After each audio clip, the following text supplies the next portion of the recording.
Hey, did you guys know there's actually a MIDI controller the size of your phone? And it's pretty cool. We're going to take a look at it and give you our first thoughts and impressions right after this.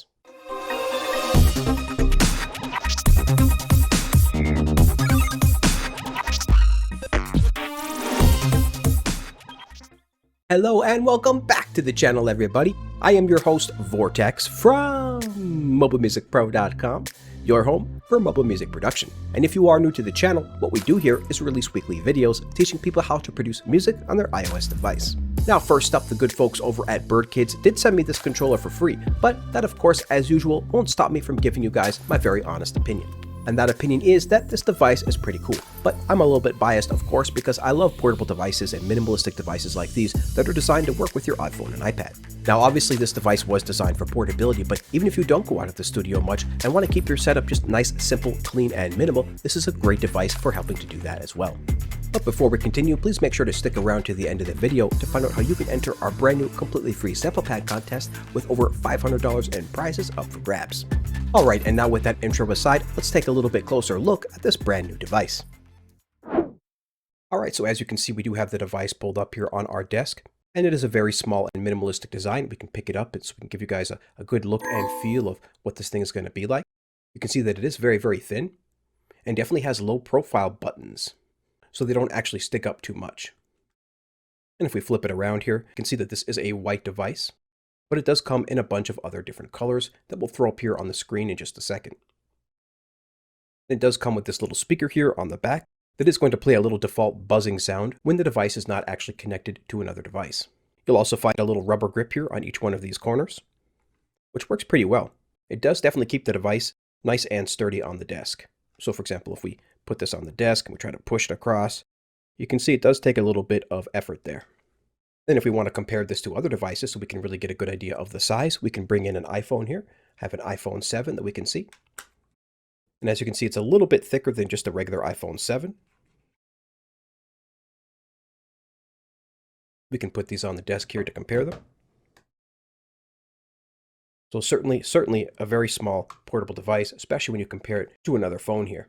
You can imagine that you can just take these devices right here and easily put these in a pocket or throw them in a backpack or tote bag. Now these pads are definitely going to be velocity sensitive pads. So let's turn on the device by holding down the button. And now you can see that that is blinking, indicating that it is ready to be paired with another device. Now here's that buzzing sound that I was talking about earlier. Let's see if you guys can hear this or not. We'll maybe have to turn up the volume a bit in post.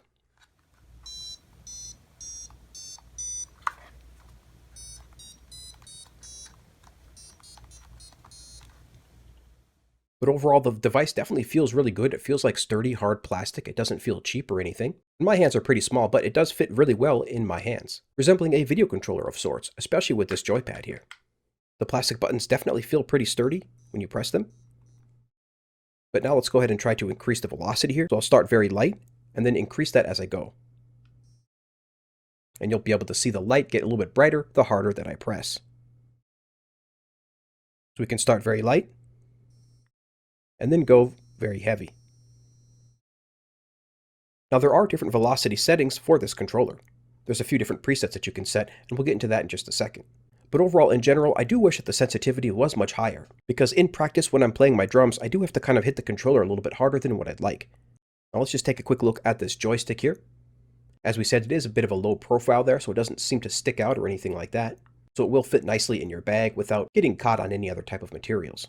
However, overall, I do not like the joystick. And that's because it's almost impossible to not trigger the Y-axis when you're trying to only trigger the X-axis or vice versa. But you can see the joypad here. Move it left and right, up and down. Personally, I would have preferred something like a wheel or something like a slider that you'll find on the machine. Now let's go ahead and take a look at the functionality of all of these buttons and what they do. So the first thing we're going to talk about is battery life, because this is of course designed for portability and does connect via Bluetooth. So first up, you have two different shifter buttons here, Shift 1 and Shift 2. And holding down either one of these, either 1 or 2, will display your battery level right on the top left-hand corner here. So you can see if we hold down this, that it's green. If we hold down this, it is green, which means that this has good battery level. If this was getting bad, of course, it would go to yellow and then eventually to red. Now next up after that, we have our play and our record buttons. You have your play button here and your record button here. these are the only two MIDI mappable buttons, because everything else is designed for a very specific purpose. You of course have your pads for playing different notes or different drums, and then here you have your octave buttons, going to the left here, or all the way to the right. And as you go more and more to the right and to the left, the colors will change. Now by default inside of GarageBand, these buttons are actually already ready to go, so hitting this play button will play the track, and hitting the record button will record in whatever track that you're in. However, you may need to manually map these in other apps. As we said, we do have a joystick on here as well that supports both X and Y axis. By default, your X axis is going to be your modulation, and your Y axis is going to be your pitch bend. So next up after the battery, let's talk about these two shifter buttons. These two shifter buttons, shifter 1 and shifter 2, are pretty important because they're going to open up all the different functionality on this device. So the first shifter button is going to allow you to select a different preset, and we'll get into that in just a second. I want to talk about the scales first, which is the second shifter button here. To select different scales, all you have to do is tap the buttons in the top right hand corner to go through all the different scales that the device supports. And it supports pretty much every single scale you could ever think of as well, including major, minor, Locrian, dominant, minor harmonic, altered, whole tone, and a bunch more. For a full list, again, check out the website at support.birdkids.io. But right now, we're going to leave it in chromatic, which is the default mode here, indicated by all of the buttons lighting up at once. This means that you're going to have your C here, C sharp, D, D sharp, and so forth. And then next up is that first shifter button, which is going to allow you to select your different presets. The off-grid is going to come with 16 different presets, 4 for each section. Here you have the instrument section first, and then the drum section, and then the motion section, and then finally the MPE or MIDI polyphonic expression section. For example, the default preset is going to have a default/linear velocity curve. But for example, if we select pad 5 here, this is going to be the second instrument preset, this will set the velocity to high. It'll also have a couple of additional settings as well, such as enabling aftertouch. Now next up we have our drum presets in the second row. There's some other parameter changes as well that comes from setting this different drum setting, but really the biggest changes are going to be the velocity. So the first drum setting is going to have a default velocity curve, but then if you set the second drum setting, that's going to have a slightly higher velocity curve. And that's pretty much all there is to it. Play button, record button, octave down, octave up. Shifter 1, which is going to set your presets, your instrument and drum presets, is really the only ones you have to worry about here. And then your Shifter 2 button, which is going to set your scale, which you can change with these two buttons in the top right-hand corner. Alright, now next up I want to show you how to pair your off-grid with another device. What we have here is a 12.9-inch iPad Pro with the app Koala pulled up. So what we're going to do first is turn on the device by holding down one of the shifter buttons. And now it's ready to be paired, as is indicated by this blinking blue button in the top left-hand corner. Now we're going to go to an app like Koala and go to the settings. We're going to go to the MIDI, and we're going to scroll down to where it says Bluetooth right here and tap on Connect. Now, of course, we have to allow the Bluetooth settings, and you can see here that it already shows the off-grid controller, and now all we have to do is connect it by tapping on the Not Connected, and that will automatically connect the device. And now we're good to go. So we can click Done, and click out of the settings here. And now we should be able to trigger the pads on the Koala with our off-grid device.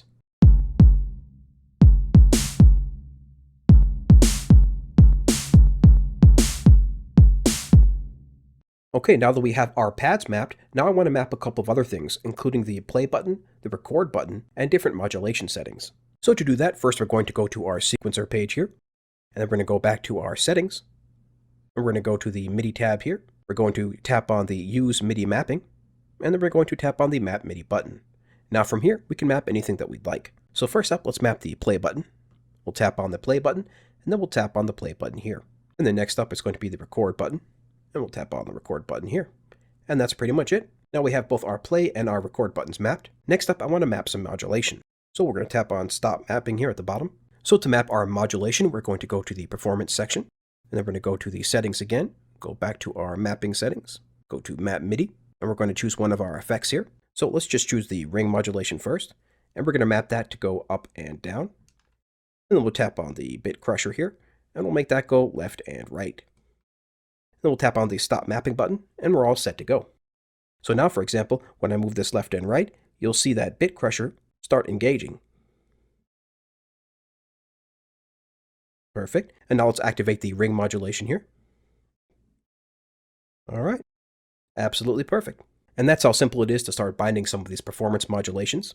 Now we'll go back to our sample tab here. Actually, let's go to the sequence tab here. So now to begin recording, all we have to do is tap our record button here and begin playing. So let's try that out.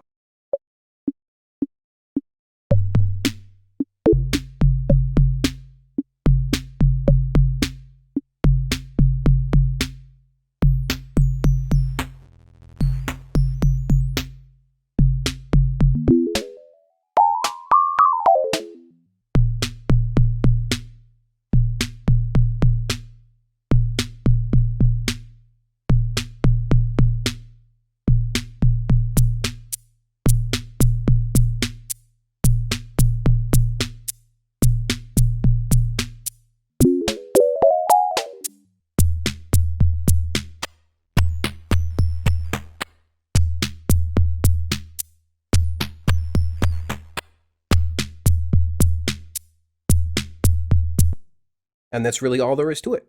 Alright, next up real quick, we just want to show you how to enable this Bluetooth controller inside of Cubasis. So to do that, we'll again turn on the device first by long tapping either the Shift 1 or Shift 2 button to put this in the ready state. Let's go to our setup. Let's go to the the MIDI menu here, and then under MIDI Bluetooth, we're going to tap on Host, and it's already detected the controller there, so now we're just going to connect again, and we are all set to go. And now we can begin drumming. So we'll just take this octave down one, so that we're in the correct key here, to be in C1.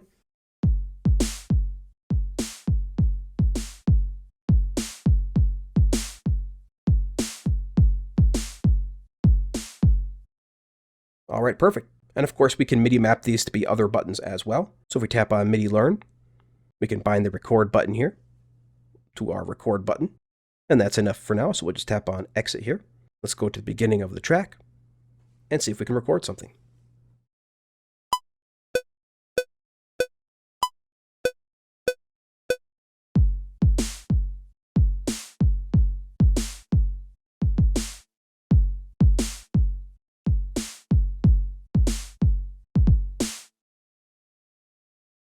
All right, simple as that. And remember, you can also use this for instruments as well.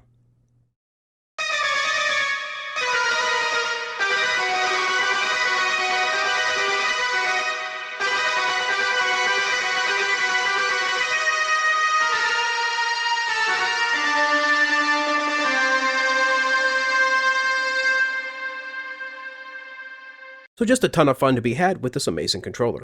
And of course, there are a ton of other apps that support MIDI Bluetooth as well, and this controller will work with all of them. Alright, and now it's time again for our final thoughts. And if you are still rocking with us, then we just can't thank you guys enough for being here, especially those folks that are here every single Wednesday and Friday for our live streams and our live premieres.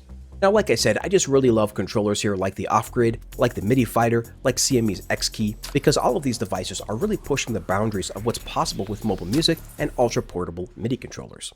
And for me, it's not just about portability, but it's also about that minimalist factor as well. And in fact, I just built a little mini studio there in my living room, and this controller is perfect for that setup. I'm just really big on keeping my studio setups simple and minimalistic. I'm basically trying to have the most amount of functionality available to me at any given time, while also taking the least amount of desktop space as possible. Now, if you can't afford one of these controllers right now, then definitely try to win some extra cash in our brand new sample pack contest.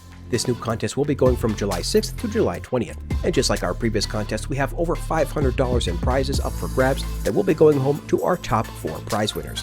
And plus, we are just super honored and thrilled and humbled to have Electrona Sounds and Nutrix the Synth Guy be judges for this contest.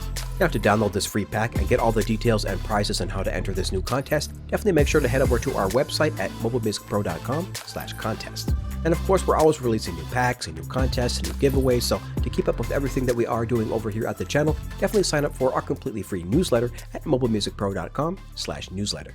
And so, until next time, everybody, keep talking music. We'll see you later.